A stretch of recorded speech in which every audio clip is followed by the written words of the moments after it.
second to Goku, it doesn't really matter that much, as here today we are going to go through Vegeta's time in Dragon Ball and see how epic of a character he has been and how much impact has he had on this show.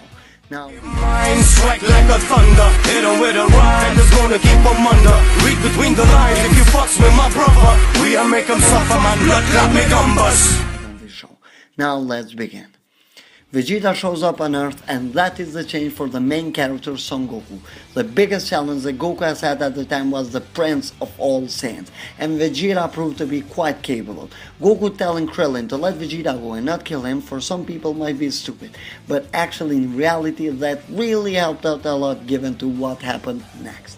Vegeta, or better said Nappa, killed Tenshinhan, Yamcha, Piccolo, and Chaozu, even though Yamcha was killed by Cyberman and Chaozu killed himself. Both Vegeta and Nappa were the reason to this, so it counts as they did it.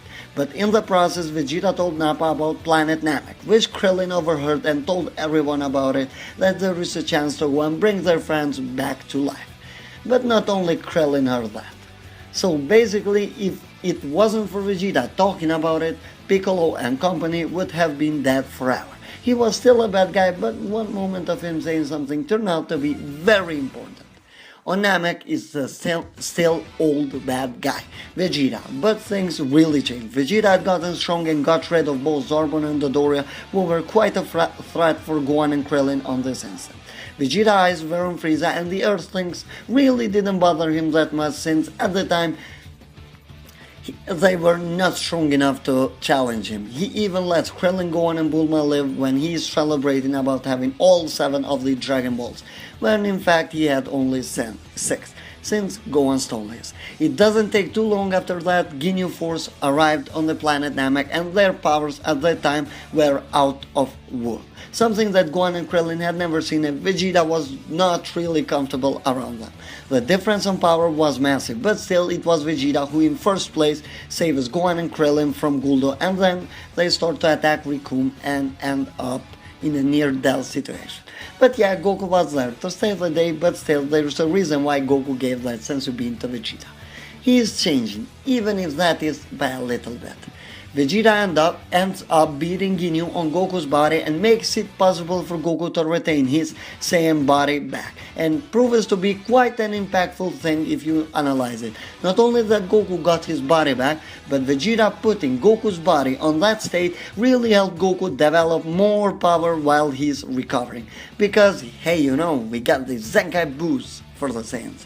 That did put Goku a whole league ahead of every other fighter but Frieza. Moments for Vegeta fans and also Vegeta himself, since all his life he found himself powerless to do anything.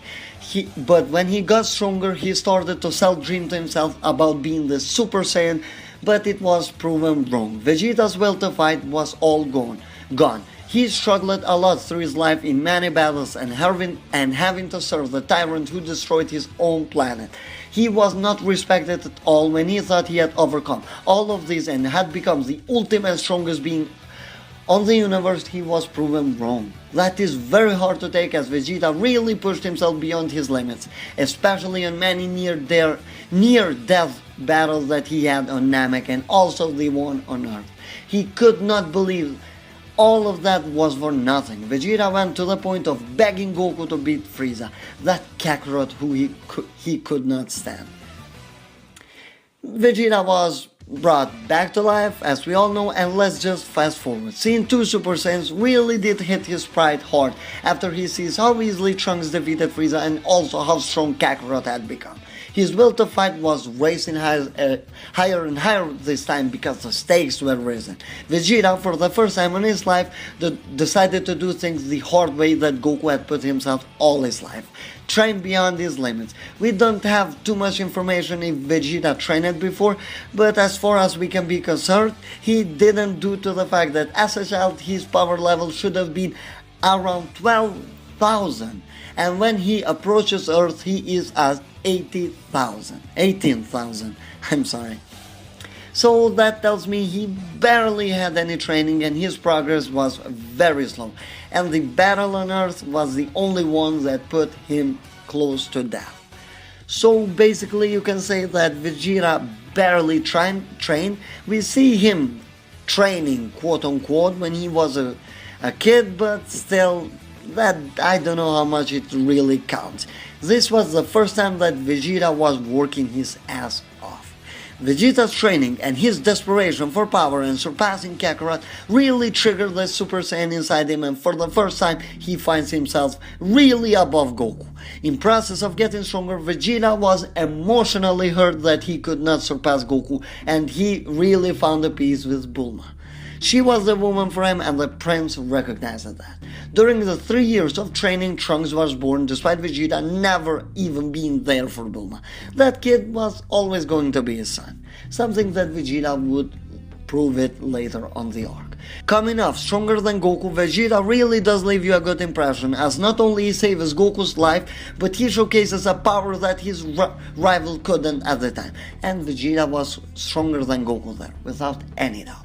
Piccolo confirms it, and Piccolo is very reliable source given to the fact that he trained with Goku for 3 years and exactly knows how strong is Goku. Vegeta really did achieve that thing that he wanted ever since he fought Kakarot for the first time. But not long after, Vegeta's pride was once more shattered, and this time by a woman. Android or not, losing to 18 really did hurt Vegeta's pride, since he saw himself useless again. Even after all that training he had gone through, it is Goku who gives him the chance to get stronger, as he explains the room of spirit and time.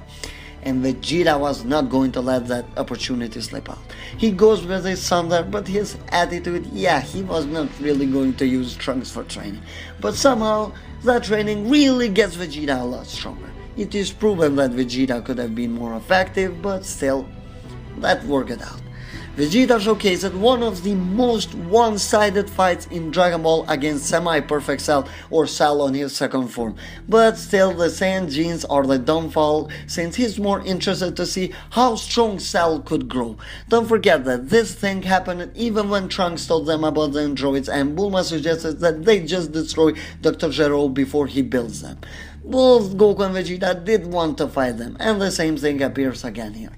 So it is just not Vegeta. Goku maybe could have let Cell do that, but still it's more unlikely for Goku to do that, but it still is a possibility. But still, probably up to this date, it was Vegeta's biggest mistake, since Perfect Cell does beat him without many problems. Even going to the Room of Spirit and Time for the second time did not help Vegeta get stronger than Cell, or even Kakarot. He was nowhere near as strong as them. My explanation to why Vegeta couldn't surpass them, even with more training, is that he doesn't quite have the right experience in the training and doesn't really understand how his body works, compared to Goku, who has been pushing himself ever since he was a little kid. Goku understands the limitations and that sometimes the body requires to rest, something that Vegeta did not understand. The end of Cell arc is something that future Bulma talked about in the past. Vegeta does care, but he has too much pride to show that. But when Cell kills his son, even though Trunks was from the future, he cannot believe it and races out to attack Cell. Still not the smartest thing to do, but I can't blame Vegeta. Everybody would react that way, and especially him, since he kept everything to himself. Vegeta ends the arc by saying that he will never fight again, but we all know that it is just something that he felt at the moment. Saiyans breathed on fighting. He was never going to back down from it. And then we get a 7-year time skip, and Vegeta really found himself a lot stronger, but he was changing as a person. He was getting more and more soft, and he started to care more and more, not only about his family, but the planet he was living in. His pride still comes into place, and he cannot let that happen, despite enjoying it. He lets Babidi get control out of him, and not really control, but he uses Babidi to reawake his evil ways, and really get something that he'd wanted all his life: revenge on Goku. But while fighting Kakarot, he truly realizes that the people he loves and cares about are far more important than him taking revenge on Goku or going back to his evil ways. He goes alone to battle Majin Buu. He finds himself outmatched, but he was going to take care of things. Vegeta sacrifices himself, taking responsibility of all what he has done, for the sake of his family and also Goku, giving us one of the most epic moments of the whole series. But it was not going to be the last time we see Vegeta, since his power was needed against a power-up Majin Buu. He was sent to Earth to help Goku, and they both end up fusing, making probably the best character of the Dragon Ball series, Vegeta. The ending of Buu Arc is something truly special, since Vegeta truly recognizes why Goku is one step ahead of him, and his speech is something that you really can watch over and over and over again. It is really special, and Vegeta's development as a character is mostly seen on this arc.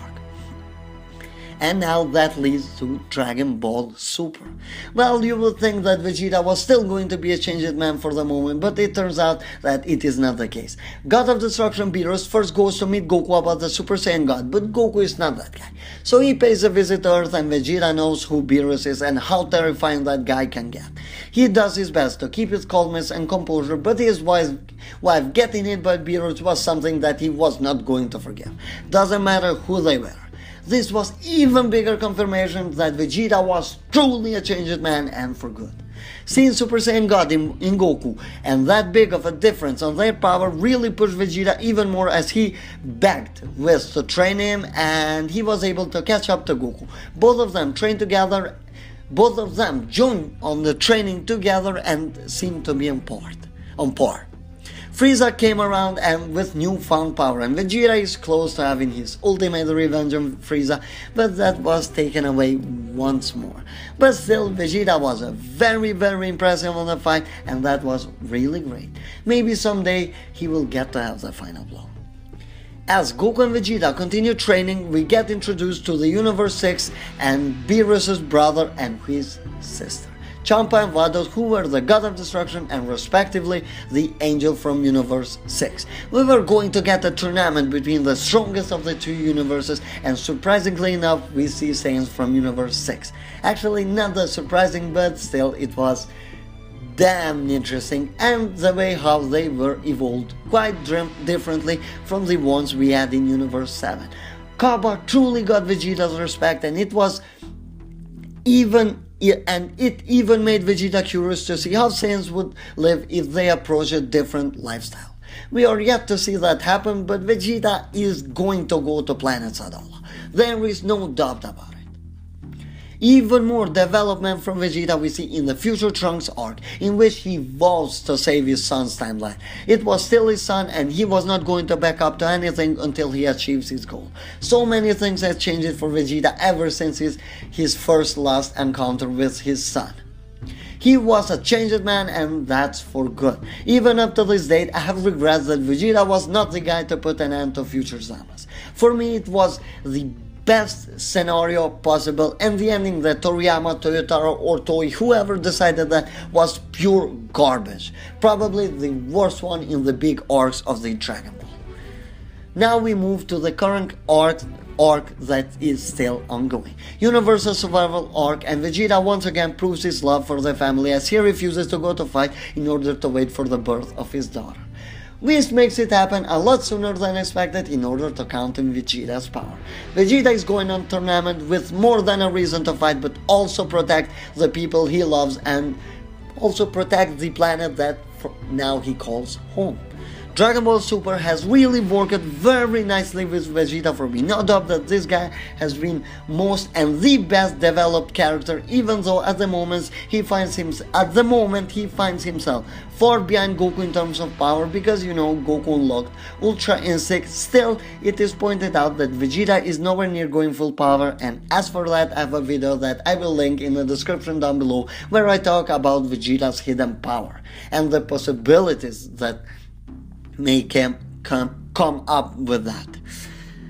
And Vegeta is one of my favorite Dragon Ball characters because of all what I talked right now. His development through the series has been truly astonishing, and Evil Vegeta or Good Guy Vegeta, both are epic, and I enjoy them both. And as for this video, it is going to end here, so thanks for watching. Subscribe to the channel with notifications enabled if you are new, and also like this video if you have enjoyed it. Have a great time, guys.